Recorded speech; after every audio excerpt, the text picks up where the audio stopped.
don't know. Authentic consciousness sees only a radiant infinity in the heart of all souls, and breathes into its lungs only the atmosphere of an eternity, too simple to believe. Ken Wilber. The wise know nothing at all. Well, maybe one song. Ikkyu. This period of direct contact with Ramesh lasts a little over 2 years, visits, letters, conversations. During that time there is increasing clarity about what is known, and the brilliance outpouring widens and deepens. When there is a shared seeing and shared understanding of that which no one else sees or understands. This is quite hard to put into words. The experience of visiting Ramesh repeatedly during these years is profoundly reassuring. In the early days especially, his thinking is quite precise, and this is immeasurably helpful in distinguishing, conceptually, the elements that are inherent in the understanding from those that remain as part of the body-mind conditioning, and both of these from the babel of extraneous ideas and opinions on the subject. The body-mind organism, conditioning and programming, consciousness, as the basic concept for all that is, and the understanding, as a defining term for the knowing, the in-seeing, while not originally or exclusively Ramesh's, these concepts are received from him and become part of the underlying framework that emerges during this time to facilitate comprehending, and therefore a kind of easing into, the no thing no one nowhere no when that is here since the jungle. Yet it is also true that from the time I first arrive at 10 Sindhula House, there is some dissonance. Although the recognition is there from him almost immediately, Ramesh by this time is no longer using the uncompromising non-dual language of his earlier books, with which there had been such resonance that I had traveled across the globe to see him. He spends our first conversations going on about how you are not the doer of any action. He talks about how what everyone wants is simply to be comfortable with oneself and others. Oneself. Others. I am nonplussed, and it is some while before I can articulate to him that what he is talking about makes no sense in the context here. There is clearly no one here, no one to either be a doer or not, the question does not even arise. How can it? This has nothing to do with being comfortable, as he himself wrote in his earlier books. The total annihilation of the phenomenal object with which there is identification as a separate entity. Phrases like this are about as quintessentially vintage Ramesh as you can get. Yet he no longer uses this language. Instead, he asks visitors what it is they want most out of life, and spends the time giving advice on relationships with others. What life, what relationship, what others? All is streaming presence, any perceived other is I. Only knowing this can remove suffering, all else is bondage. If this is known, how can there be a teaching of anything else?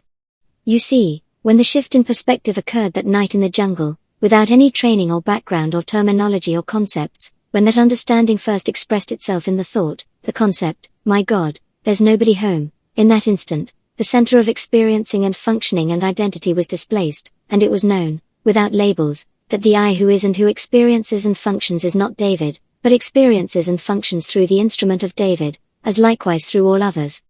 This is the center, the irreducible essence, as far as it can be expressed, of the understanding here, and it is utterly simple. All there is presence, awareness, consciousness, and within consciousness this apparent body-mind instrument which in itself does not exist separately as a person or an entity or a thing but only as a thought, a dream, in consciousness, through which and as which there is experiencing, but there is no one here experiencing. There is mental and physical and psychological, and emotional functioning here, to be sure. And this functioning is unique in this body-mind organism, as it is in all such. But this is impersonal functioning in, as, by, impersonal presence, it does not add up to a separate personal entity, of which there are none. Ramesh, on the other hand, draws on an immense tradition of thought and discussion on this subject, and has spent a lifetime and many books developing and expounding on such ideas as noumenon and phenomenon, reality, doership, entity and ego, working mind and thinking mind, intellectual understanding and the complete understanding. He also operates within the Indian tradition of the guru being responsible for the guidance, spiritual and otherwise, of those who come to him. And what do I know? Gurus, after all, are known for their strange ways. Who is there to say? I have come here to hear the teaching coming through Ramesh, and much of that teaching is extremely helpful. And so at first there is working with him during this time, to find the correspondences between the knowing that is here, and his sense of what this is all about, including his structure of concepts. There is immense gratitude here for the great benefit and clarity which he contributes. And there is the growth of what can only be called a tremendous love for Ramesh. And therefore also, there is giving him the benefit of the considerable doubt in all this when at times there seems to be significant divergence. Nevertheless, as each of his new books comes out, there is some discouragement as they trend further from the pure awareness of what is and more towards simple stories and guides for everyday living. And the conversations with him become more frustrating as he insists more rigorously that awakening or the understanding consists only of the awareness that the individual is not the doer of any action, and that the individual self always remains. This is not what is known here. This idea that you are not the doer of any action is central to Ramesh's thought. It was there from the beginning, in the experience of awakening with Maharaj. Somewhere early on, he came across a quote attributed to the Buddha: "Events happen, deeds are done, but there is no individual doer thereof." This became the basis of his teaching, and anyone who has heard him speak has heard this aphorism 1,000 times. Although it remains somewhat odd that when asked, he could never say where the quote was from, and in all my research, and that of others I know, a source for this has never been found, nor have I ever seen it quoted outside Ramesh's own works, or the works of those who heard it from him. At first, when pressed, Ramesh concedes that the idea of non-doership, along with the investigation he recommends to seekers so that they could discover this for themselves, is a teaching device. Its usefulness lies in the fact that once one is convinced that they are not the agent who does anything, the sense of self will itself begin to crumble. In his early books, he is quite clear that enlightenment consists of a total disidentification with a body-mind organism as a separate entity, and the sense of doership is, if not equated, at least closely linked with the sense of a separate entity, so that when one disappears the other does as well. But during the time I know him, this idea that you are not the doer seems to progress from a concept used as a teaching device to itself being the center point. At first, Ramesh's teaching is that when you are not the doer is understood, the flash of awakening may then occur, and what remains is a shadowy ego which only occasionally interrupts the unattached working mind and the impersonal witnessing.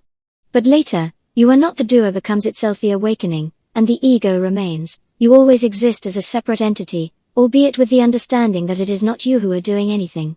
But in fact, the understanding that you are not the doer is not the center. It's useful as a step, as a way into, you are not, and indeed it can be a valuable and helpful step. But it is nothing in itself. If it is the center, then the individual self is maintained. And that is what is not. Realization is of the fact that you are not a person. Personal entity and enlightenment cannot go together. Nisargadatta Maharaj. After each visit to Bombay, there is the sense that it is finished, there is no reason or need to return.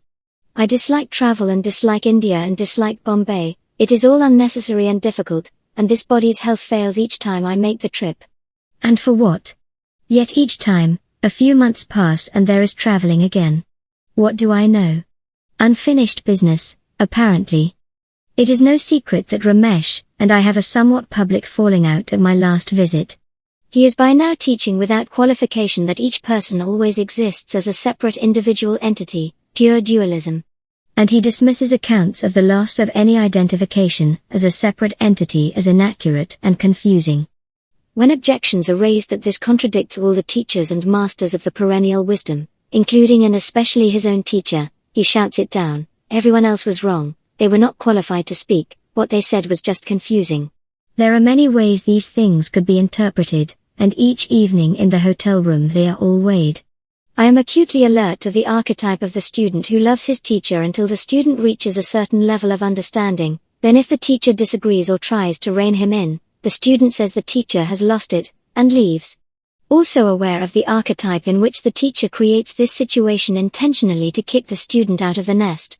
Neither applies here, there simply has never been that relationship between Ramesh and David.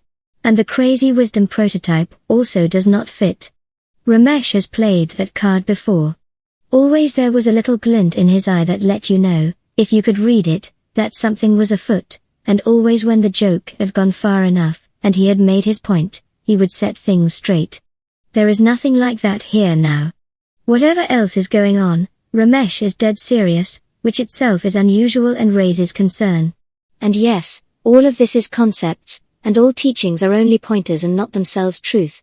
Which is why the masters use the negative way, saying what the awareness is not. Ramesh's repudiation of these masters and his aggressive insistence on your existence as an individual person, a separate entity, is hardly via negativa.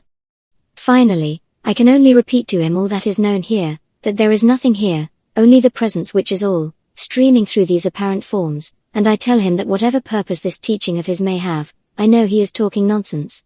The presumption is that he knows this as well. In the end, after investigating to see that there is clarity within, there can be only a smile and a shake of the head at the tricks that are played, at the complexity and the sometimes apparently odd ways that this totality unfolds in consciousness. And as the days of this last visit wear on, there is growing sadness, and great love for the expression and the form in which presence is perceived as Ramesh. There can come a time, with any friend or teacher for whom there is love and respect, when it may become unavoidably clear that a change is occurring. Clear that in a subtle and uncanny sense, there is some kind of slippage in the body-mind system. There may be a sense that it is not only the outer speaking or teaching which has changed, that there is also not the single-pointed attention, not the sense of total presence, that arguments become full of an apparent struggle to assert, rather than a resting in what needs no asserting. It can sometimes be subtle, and if one had reason not to see this kind of thing, it could be easily dismissed. Other times it is more blatant and cannot be explained away or disregarded. From a lesser teacher, off on a tangent, one might expect arguments that are confused and self-contradictory, a manner aggressive, abrupt and belligerent, and defensive and increasingly erratic behavior. Discussions then may easily get caught up in pointless opinions and arguments approving of certain experiences and ideas and ways of expression, vehemently disapproving of others. And always an insistence on the separate self, lacking, even repudiating, the essential basis, the inseeing of pure not two-ness. All of this dream-bound and very little of it making much sense or having anything to do with the understanding of what is. In any case, none of it really matters. My time here is finished. Whatever the cause, it is here necessarily, that there is a parting of ways on the essence of the teaching. And who knows? Perhaps that in itself is Ramesh's gift, and explanation enough for all of this. Perhaps it is simply this certain coming about that came about, nothing else, and that too is gift beyond reasoning. Most who come to see Ramesh do so as seekers and students, and their concepts and comprehension come to reflect his teaching. For them he is the touchstone, the point to check back with for truth and accuracy. As well it should be, such is the guru-disciple relationship. There is a deep, enduring wisdom in Ramesh. There will be many who will continue to find him and his teaching of great benefit. As did I. But here, there is another touchstone, always and forever that understanding, that seeing, that in perceiving of what is, which first exploded here in that shift of perspective, in that time out of time in the jungle, and since then has never not been. That is all that is known, and it simply cannot be compromised, diluted or revised for the sake of agreement. All of this, whatever it may be, however it may unfold, is always part of the infinite expression of presence. It is as it is. As long as it is seen as a matter of separate individuals, there will be a problem. The only reason, the only truth, the only explanation for mystifying events is that all there is presence. There is no Ramesh, there is no David. What Ramesh is, I am. Which apparent instrument what event happens in, is insignificant. What do we know? The universe operates on a need-to-know basis, and the dream characters don't need to know. They will play out their parts regardless. More and more there is increasing awareness that, other than the complete certainty of what is known since the jungle, I know nothing. As David I am not, all this world is not, all there is presence streaming here in perfect outpouring, and this presence is what I is. Yet even this is not something I know, it is what I am. And other than this, everything is simply, don't know. And always, everywhere, this perfect brilliance, this deep stillness, it is no thing, it has no name. Outpouring constantly, in perfect beauty lacking nothing. And seen always, never not seen. But seen not as from this mind-body, there is no one here to see. Nothing can contain this, nothing can hold this. Not the Catholicism of my youth, not the forays into Zen and Tao in later years. Not native shamanism, not the dogmatic and institutionalized advaita of the first teachers I encountered, not even beloved Ramesh and his vicissitudes. No guru, no method, no teacher. And once again I leave Bombay and return to Vermont, as if there is any place to be left, or any to return to, as if there is anyone leaving or returning. And nothing comes to an end, because there is nothing separate. Only the heart of presence, outpouring, the only reality, the only truth. What did he mean? At that time, I nearly misunderstood my former master's intent. I wonder if the former master was actually enlightened. If he was not enlightened, how could he have known to answer in such a way? If he was enlightened, why did he go to the trouble of answering in such a way? What teaching did you receive when you were with him? Although I was there, I didn't receive any teaching. Since you didn't receive any teaching from him, why are you remembering him in this way? Why should I turn my back on him? Do you agree with him or not? I agree with half and don't agree with half. Why don't you agree completely? If I agreed completely, then I would be ungrateful to my former master. From the record of Tangshan.